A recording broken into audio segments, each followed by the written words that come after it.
Астанада дарынды жастар бақ сынайтын Шабыт халықаралық фестивалінің жеңімпаздары анықталды. Биыл байқау классикалық музыка, журналистика, халық музыкасы, цирк өнері және үздік әдеби шығарма номинациялары бойынша өткізілген болатын. Журналистика номинациясы бойынша бірінші орынды Махаббат Есенова мен Айбек Тосқалиев бөлісті.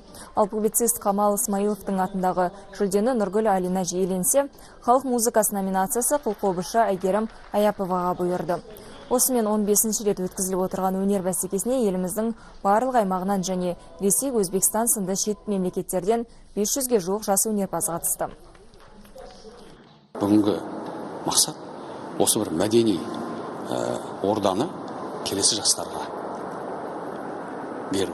Яғни толқыннан толқын туады, толқынды толқын қуады дейтін жас толқын келді. Осы 15-ші өткен Шабыт фестивалін шында да жоғары деңгейде өтті деп айта аламын. Бас аяғы 60-қа жуық журналистер қатысты. Ол телевизия өкілдері, радио, газет, баспасөз секілді. Соның ішінде мен өзім Республикалық Нұр Астана газетінің атынан қатысып отырмын. Мен осыған қатысып бірінші орын алып отқаныма ерекше қуаныштымын.